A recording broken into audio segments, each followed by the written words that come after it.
Hello, Bangladesh. I'd just like to thank each and every single one of you for helping me sort out and receive my passport. I'm now a proud Bangladeshi just like all of you, and I can't wait to come and join up with the Bangladesh national squad. I'll be flying to Dhaka very soon, and I can't wait to see you all on the field and win some big things for Bangladesh. Deke hobe mate. दोस्तों, मेहरबानों, कदरदानों, क्या हाल है। तो हम आज काफ़ी topics जो हैं वो डिस्कस करने वाले हैं। सार्क रूल के बारे में काफ़ी लोगों ने पूछा है। कल मैं लाइव सेशन कर रहा था, तब भी काफ़ी लोगों ने पूछा। लेकिन यार, सबसे पहले मैं एक रिक्वेस्ट करना चाहता हूँ, और ये ख़ास तौर पे जो पाकिस्तानी मुझे देखते हैं ना, जो पाकिस्तानी देखते हैं मुझे, आपके और मेरे व्यूज़ फ़र्क हो सकते हैं, सब कुछ हो सकता है, लेकिन सीन ये है कि 69% 68% लोग जो हैं वो वीडियो देखते हैं लेकिन सब्सक्राइब नहीं करते यार। ठीक है, तो ख़ास तौर पे जो मेरे अपने मुल्क के लोग हैं, वैसे तो बांग्लादेश के भी हमारे सब्सक्राइबर्स हैं, इंडिया के भी हैं, नेपाल के भी हैं। मेरे जो अपने मुल्क के लोग के जो सब्सक्राइबर्स हैं ना, मैं उनसे बात कर रहा हूँ, जो पाकिस्तान के हैं। यार, अगर आप लोग अपने कंटेंट क्रिएटर्स को सपोर्ट नहीं करोगे ना, ठीक है, तो आप लोग मुझे कहते हो कि यार इस प्लेयर को लेके आओ अपने चैनल पे, और उस प्लेयर को लेकर आओ, और इस प्लेयर को लेके आओ। ठीक है, ये काफ़ी ज़्यादा मुझे रिक्वेस्ट आती है। जब तक मेरे एडिक्वेट अमाउंट ऑफ सब्सक्राइबर्स और व्यूज़ नहीं होंगे, कोई पाकिस्तानी प्लेयर मेरे चैनल पे नहीं आएगा। मैं बहुत ऑनेस्टली आपसे बात कर रहा हूँ, ऑनेस्ट होके। ठीक है, आपकी अगर सपोर्ट नहीं मिलेगी, कोई प्लेयर यहाँ नहीं आएगा, क्योंकि ना मैं रणवीर अलाहाबादी हूँ, ना मैं राज शमानी हूँ, ठीक है, ना मैं जुनैद अकरम हूँ। ठीक है, मेरे पीएफएफ में कोई कॉन्टैक्ट्स नहीं है। इनफैक्ट मेरे उनसे बहुत ही बुरे किस्म के ताल्लुकात हैं। मेरे ताल्लुकात उनसे अच्छे नहीं हैं, पीएफएफ से, पाकिस्तान फुटबॉल फेडरेशन से। आगे ताल्लुकात अच्छे होंगे या नहीं, मुझे नहीं पता, मुझे नहीं पता। तो अगर नंबर्स होंगे तो वो खुद चल के मेरे पास आएंगे। आपकी सपोर्ट अगर होगी ना, तो प्लेयर्स खुद आएंगे, ये तो गारंटीड है। लेकिन अगर अगर मेरे अपने मुल्क के लोग ही मुझे सपोर्ट नहीं करेंगे, इस चैनल को सपोर्ट नहीं करेंगे, तो फिर वही है कि फिर पॉसिबल नहीं है, फिर पॉसिबल नहीं है। तो वही चीज़ है कि मेरी रिक्वेस्ट है यार, कि जस्ट एक बटन लगता है दबाने में, एक बटन लगता है, दबा दो। ठीक है, बांग्लादेश और इंडिया के तो वैसे ही लोग हमारे सब्सक्राइब करते रहते हैं, तो यार आप लोग भी सब्सक्राइब कर दो। लेकिन ये रिक्वेस्ट जो थी ना, मैं ख़ास तौर पे अपने लोगों से कर रहा था, क्योंकि मेरे लिए मैटर करता है कि मेरे लोग जो हैं वो क्या सोचते हैं रिगार्डिंग पाकिस्तान फुटबॉल। तो वो चीज़ है। बाकी अब हम आ जाते हैं टॉपिक के ऊपर। टॉपिक ये है दोस्तों कि सार्क रूल जो है उसके मुताबिक बांग्लादेश प्रीमियर लीग ने ये जो है ना एक एवेन्यू ओपन कर दी है। ये एवेन्यू ओपन हो चुका है कि सार्क के अंदर 8 कंट्रीज आती हैं। अफगानिस्तान आती है, उसमें भूटान आती है, उसमें मालदीव्स आती है, इंडिया आती है, नेपाल आती है, और पाकिस्तान भी आती है, और श्रीलंका भी आती है।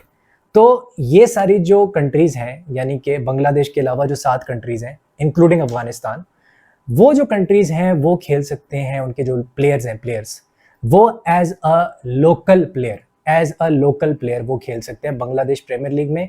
बांग्लादेश में सीन ये होता है, जो प्रीमियर लीग है, कि उसमें जो प्लेइंग 11 होती है, उसमें 3 फॉरेन प्लेयर्स खेल सकते हैं और 8 लोकल प्लेयर खेल सकते हैं। ये उनका फिलहाल रूल है। और वैसे मेरे ख्याल से 5 से 6 वो फॉरेन प्लेयर्स रख सकते हैं अपनी स्क्वाड के अंदर, जो 25 बंदे की स्क्वाड होती है, 25 मैन जो स्क्वाड होती है, तो उसके अंदर वो 5 से 6 प्लेयर्स फॉरेन रख सकते हैं। लेकिन 3 बंदे जो हैं वो प्लेइंग 11 में खेल सकते हैं। तो अभी कहा यह जा रहा है कि कोई कोटा नहीं है, मतलब ऐसा नहीं है कि यार पाकिस्तान से सिर्फ एक प्लेयर खेलेगा, या पूरे सार्क से एक कंट्री से 2 प्लेयर खेलेंगे। अभी ऐसा कोई रूल नहीं है। ठीक है, अभी ऐसा नहीं है, बाद में हो सकता है ये रूल जाके बन जाए। फिलहाल मेरे पास ऐसे इस रूल की कोई कंफर्मेशन नहीं है। अभी अनलिमिटेड है, अभी मामला है अनलिमिटेड। तो आलमगीर जैसे प्लेयर्स, फरीदुल्ला जैसे प्लेयर्स, ठीक है, शाइक दोस्त जैसे प्लेयर्स, ये जो हमारे टॉप लोकल प्लेयर्स हैं, जो क्रीम है पाकिस्तान की, राव उमर हयात जैसे प्लेयर्स, अब्दुल्ला शाह जैसे प्लेयर्स, सदाम जूनियर जैसे प्लेयर्स, खुर्शीद आलम जैसे प्लेयर्स, अब्दुल रहमान जो पोपो में खेलता है, उस तरह के प्लेयर्स, जो कि technically he is a solid player. He will make any team better, he will improve any team, and same is the case with Saddam, जैसे मैंने उसकी बात की। फॉर एग्जाम्पल मैं कहता हूँ कि यार फोर्टिस जो उनका क्लब है, बांग्लादेश प्रीमियर लीग में खेलता है, और रहमतगंज है उनका क्लब, जो कि बांग्लादेश प्रीमियर लीग में खेलता है। सो वहाँ पे ये जो हमारे प्लेयर्स हैं क्यों नहीं खेल सकते? वसुंधरा किंग्स में क्यों नहीं खेल सकते? ठीक है, अब नेपाल के भी प्लेयर्स खेल सकते हैं यहाँ पे, क्योंकि मैं आज नेपाल की भी बात करूंगा। ठीक है, इंडिया के भी प्लेयर्स खेल सकते हैं। नेपाल का सीन ये है कि उनकी 2023 में काफ़ी बार, जैसे कि मैंने बताया है, 3 महीने की लीग होती थी, उसको बोलते थे नेपाल ए लीग। वो 2 साल से नहीं हो रही। अभी जो फ्रेंचाइज लीग हो रही है वो सिर्फ 4 हफ्ते की है, 4 वीक्स। कहाँ 3 महीने और कहाँ 4 वीक्स, ठीक है। 3 से 4 महीने की लीग आपके मुल्क में नहीं है ना, नेपाल के मुल्क में नहीं है। तो नेपाल बी लीग जो है वो जनवरी से लेके ये मार्च तक हो रही थी, 3 महीने की। वो उनकी सेकंड ईयर है, लेकिन फर्स्ट ईयर तो नहीं हो रही। गलत तो नहीं कह रहा ना मैं, फर्स्ट ईयर नहीं हो रही। तो दिल्ली एफसी में क्या हुआ कि लाकीन लिंबू खेला लास्ट सीजन, जो कि क्या है, second year of India I league में दिल्ली एफसी खेलती है। तो वही लाकीन लिंबू जो है वो 6 महीने बांग्लादेश प्रीमियर लीग में क्यों नहीं खेल सकता, जो कि सेकंड बेस्ट लीग है इन साउथ एशिया आफ्टर आईएसएल। क्यों नहीं खेल सकता वो बांग्लादेश प्रीमियर लीग में? हमारा आलमगीर क्यों नहीं खेल सकता बांग्लादेश प्रीमियर लीग में? जो आपके टॉप प्लेयर्स हैं लोकल, वो क्यों नहीं खेल सकते बांग्लादेश प्रीमियर लीग में? खेल सकते हैं। अब रास्ता बन गया है, जैसे कि मैंने रूल बताया कि फॉर एग्जांपल वसुंधरा किंग्स है, उसमें 3 फॉरेन प्लेयर्स मैंडेटरी खेलेंगे और 8 लोकल प्लेयर्स वो खेलेंगे। तो इसका मतलब ये है कि वो जो लोकल प्लेयर है ना 8, उसमें आलमगीर भी खेल सकता है, क्योंकि आलमगीर लोकल प्लेयर कंसिडर होगा। ये मैं समझाना चाह रहा हूँ। Alamgir will not be a foreign player in Bangladesh Premier League, he will be a local player. आपका लाकिन लिंबू बांग्लादेश प्रीमियर लीग में लोकल प्लेयर होगा, और जो भी आई लीग से प्लेयर आके खेलना चाहता है इंडिया से, वो लोकल प्लेयर होगा। It is as simple as that. मेरे ख्याल से इससे ज़्यादा आसान लफ्ज़ों में मैं ये इसको एक्सप्लेन नहीं कर सकता। और सार की 8 कंट्रीज़ जो मैंने बोला है, उसमें से जो प्लेयर्स हैं वो आके खेल सकते हैं। अब इसके ऊपर काफ़ी डिबेट होगी कि यार इसमें पाकिस्तान से कितने प्लेयर खेल सकते हैं, इंडिया से कितने प्लेयर खेल सकते हैं, और इसका क्या सीन है। इंडिया के, बाय द वे मैं एक चीज़ बता दूं, यूट्यूबर्स ये बोल रहे हैं कि इंडिया, जो ऑल इंडिया फुटबॉल फेडरेशन है, वो भी ऐसा एक कदम उठा सकती है नेक्स्ट सीजन कि वो भी ऐसा एक रूल अप्लाई कर दे, ठीक है। वो एक ऐसा रूल अप्लाई कर दे जिसमें सार्क कंट्रीज की जो प्लेयर्स हैं, अच्छा मैं क्यों मुस्कुरा रहा हूँ मैं बताता हूँ, जो सार्क कंट्रीज के जो प्लेयर्स हैं वो आके इंडिया में खेल सके। अब ये सिर्फ रूमर्स हैं, इसमें कुछ ऑफिशियल सोर्स है नहीं, ठीक है, कुछ ऑफिशियल सोर्स नहीं है, लेकिन ये इंडियन यूट्यूबर्स बोल रहे हैं, वो कोट भी कर रहे हैं, ठीक है। और वो ये बोल रहे हैं कि बांग्लादेश फुटबॉल फेडरेशन की एक सोर्स ने उनको बताया है, ठीक है, वो ये बोल रहे हैं। तो अब सीन यहाँ पे ये है कि अब मेरा बड़ा सवाल ये है कि पाकिस्तान उसमें इंक्लूडेड होगा कि नहीं। तो ये एक बहुत बड़ा सवाल है कि अगर ऐसा होता है तो, लेकिन मुझे नहीं लगता ऐसा होगा। आई डोंट थिंक सो, क्योंकि इंडिया में कंसर्न ये है कि उनके जो लोकल प्लेयर्स हैं वो भी अभी उस लेवल पे परफॉर्म नहीं कर रहे जिस लेवल पे इंडिया के फैंस चाहते हैं, वो उस लेवल पे परफॉर्म नहीं कर रहे। तो उस वजह से वो कहते हैं कि भाई ये रूल तो बिल्कुल नहीं आना चाहिए इंडिया के अंदर। तो ये इसके ऊपर बातचीत चल रही है, उड़ती उड़ती खबरें आ रही हैं कि ऐसा कुछ हो सकता है, ऐसा कुछ हो सकता है। बट जो सारी समराइजेशन है ना वो यही है कि पाकिस्तानी प्लेयर अगर बांग्लादेश प्रीमियर लीग में जाके खेलेगा तो वो 6 महीने की लीग में खेलेगा, 6 months, ठीक है। और दूसरा, वो एक फॉरेन प्लेयर कंसिडर नहीं होगा, लोकल प्लेयर कंसिडर होगा। आपको लोकल प्लेयर वाली इज्जत दी जाएगी, समझ गए। तो ये सारा सीन है। तो अब्दुल्ला शाह जो कि हमारे बहुत अच्छे दोस्त भी हैं, उनसे मैं ख़ास तौर पे कहना चाहता हूँ कि भाई अपना आप एजेंट पकड़ें और आप सीधा चले जाएं अपना बांग्लादेश, ठीक है, और वहाँ पे किसी क्लब से बात करें। मामून से मैं बोलूँगा, क्योंकि मुझे पता है मामून काफ़ी टाइम से पाकिस्तान से बाहर एक क्लब ढूंढने की कोशिश कर रहे हैं। तो मैं उनसे भी यही, उनको मैं एडवाइस करूँगा कि भाई आप एक एजेंट पकड़ें और आप जाएँ बांग्लादेश। रास्ता खुल चुका है दोस्त, अवेल इट। तो ये चीज़ है। अब हम बात करते हैं बांग्लादेश वर्सेस सिंगापुर पे। बांग्लादेश की मैं बात कर चुका हूँ ऑलरेडी, ठीक है, मेरी पिछली वीडियो निकाल के देख लेना, मैंने उसमें बाकायदा बात की है कि प्लेइंग 11 क्या होनी चाहिए मेरे हिसाब से। अभी प्रिलिमिनरी स्क्वाड आ गया जो आपके सामने आ चुका है, और इस प्रिलिमिनरी स्क्वाड में फिलहाल ये जो सामने आपको नजर आ रहा है, इसमें क्यूबा मिचेल नहीं है, फिलहाल नहीं है। अब सिंगापुर पे मैं थोड़ा बात कर लूँ।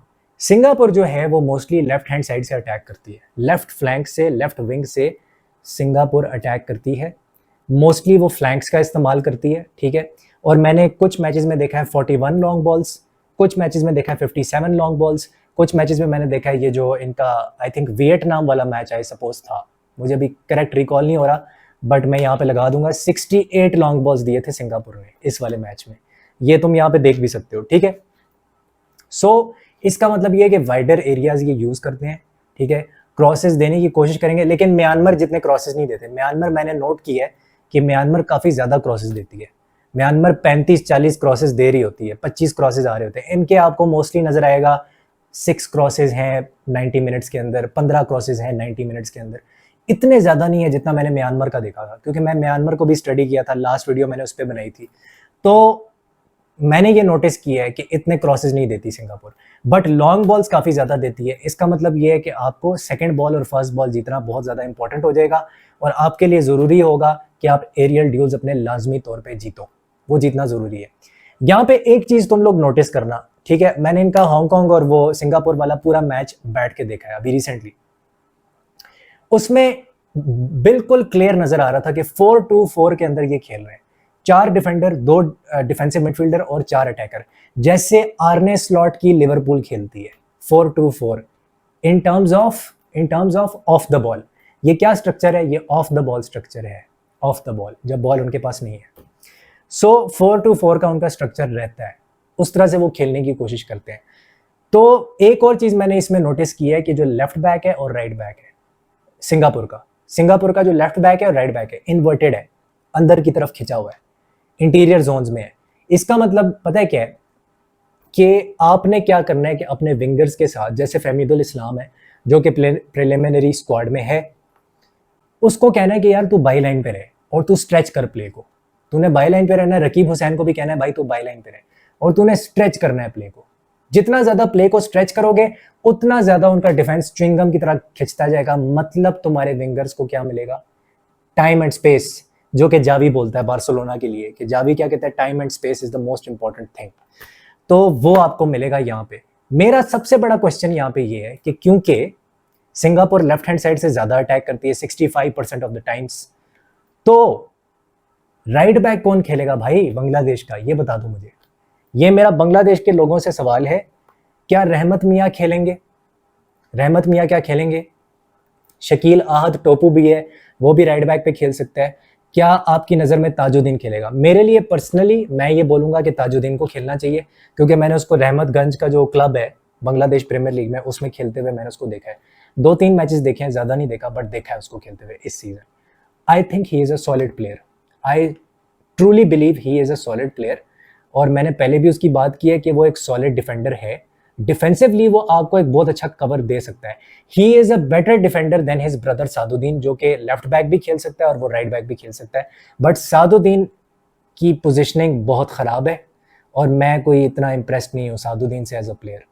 ताजुद्दीन जो है ना, ताजुद्दीन, ही is a very good player, he is brilliant. तो अगर सादुद्दीन से कंपेयर करोगे, ज़मीन आसमान का फ़र्क है। सो मैं ताजुद्दीन को पर्सनली खिलाऊंगा। आप लोग मुझे कमेंट सेक्शन में बताओ आप लोग राइट बैक किसको खिलाना चाहोगे, क्योंकि उधर से ही 65% सारा अटैक आना है। एक चीज तो तय है कि शमित शोम जो है ना, वो राइट बैक जो भी वहां खेलेगा, हुएवर इट इज, उसको आके प्रोटेक्ट करेगा।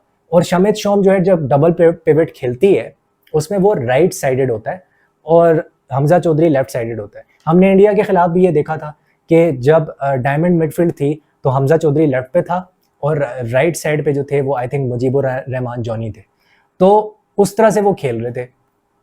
इस दफ़ा शमित शोम आ गया जो कि कैनेडियन प्रीमियर लीग से खेल गया है और डायस्पोरा प्लेयर है। So he can protect the right back. वैसे राइट बैक को मुझे लगता है इतना प्रोटेक्ट करने की ज़रूरत नहीं अगर ताजुद्दीन खेलता है, क्योंकि वो खुद ही 1-on-1 डिफेंडिंग में बहुत अच्छा है। मुझे वो काफ़ी इंप्रेस उसने की है। तो आप लोग मुझे बताओ कि आपको इसके बारे में क्या लगता है। दूसरी चीज़, मोस्टली आप देखोगे कि जो सिंगापुर के प्लेयर्स हैं वो लायन सिटी सेलर्स में खेलते हैं। मोस्ट ऑफ देम 70% मैंने देखा है। खास तौर पे अगर प्लेइंग 11 को उठा के देखो, इनका एक सेंटर बैक है, वो भी आप यहाँ पे देख सकते हो, साफुवान। वो जो है साफुवान, वो खेलता है सेलंगोर के लिए मलेशिया में। फिर इनका एक राइट विंगर है, वो जो है स्टीवर्ट, उसका नाम है स्टीवर्ट भाई साहब, जो है वो खेलते हैं थाईलैंड में। अगेन म्यांमार में भी बहुत से प्लेयर्स थे 6-7 जो कि थाईलैंड की लीग में खेलते थे, और इधर भी हमें देखने को मिल रहा है कि इनके भी काफ़ी प्लेयर्स जो हैं वो थाईलैंड में मिलते हैं। लेकिन प्लेइंग 11 में जो हांगकांग वाली प्लेइंग 11 थी, हांगकांग जिसके खिलाफ सिंगापुर ने ड्रॉ किया था, उस प्लेइंग 11 में सिर्फ 2 ऐसे प्लेयर्स थे जो कि सिंगापुर की लीग से बाहर खेल रहे थे, मलेशिया और थाईलैंड में। उसके अलावा प्लेइंग 11 के अलावा अगर हम देखेंगे तो मोस्टली 70% 75% सिंगापुर में ही सारे प्लेयर्स खेल रहे हैं क्योंकि लायन सिटी सेलर्स अभी AFC कंपटीशन के सेमीफाइनल तक पहुंच गई थी, ये तो पता ही है सबको। They had a brilliant season. So उसकी वजह से ये हमें देखने को मिल रहा है कि काफ़ी होम ग्रोन प्लेयर्स हैं। दूसरी चीज़ ये है कि पिछले 8 मैचेस में अगर 8-9 मैचेस आप निकाल के देख लो तो सिर्फ 2 मैच जीती है सिंगापुर, ओनली 2। एक आई थिंक ईस्ट तिमोर के साथ जीती है, वो 197 रैंक पे है, मतलब वो पाकिस्तान से थोड़ी ऊपर है रैंकिंग में, उसके खिलाफ जीते हैं। और एक आई थिंक एक और लोअर रैंक टीम है, उसके खिलाफ वो जीते हैं। मैं यहाँ पे अभी वो भी लगा दूंगा जो पिक्चर है, ठीक है। तो इतनी कोई बड़ी टीमों को इन्होंने नहीं हराया। आई थिंक कैम्बोडिया को हराया है इन्होंने उसके अलावा। सो आई फील कि अगर बांग्लादेश सिंगापुर को नहीं हराती, मेरे हिसाब से ये फेलियर है और होजे कब्रेरा को क्वेश्चन करना चाहिए कि अगर वो सिंगापुर को नहीं हराता, क्योंकि पिछले 6 मैचेस में सिंगापुर हारती हुई आ रही है मेरे भाई, वो हारते हुए आ रहे हैं। जब आपको पता है वो 4-2-4 में खेलेंगे, जब आपको पता है वो विंग से अटैक करेंगे, जब आपको पता है वो लेफ्ट हैंड साइड से अटैक करते हैं, तो फिर you should be ready for it. और मैं फिर से बोलूंगा कि डायमंड मिडफील्ड के बजाय बेहतर है कि आप 4-2-3-1 में खेलें। अब आप सेंट्रल अटैकिंग मिडफील्डर में किसको खिलाना चाहते हैं, ये आप लोग मुझे बताएं, क्योंकि आप लोग मुझे बेहतर बता सकते हैं जो बांग्लादेश के हमारे फैंस हैं। बाकी ये है कि best of luck to Bangladesh. मेरी इंडिया वर्सेस हांगकांग की वीडियो कल आएगी, अगर कल नहीं आई तो वेडनेसडे को आएगी, ठीक है। So it will be out as well. बाकी ये है कि यार लाइक करो, शेयर करो, सब्सक्राइब करो। I will see you soon, take care, bye bye, हस्ता ला विस्ता।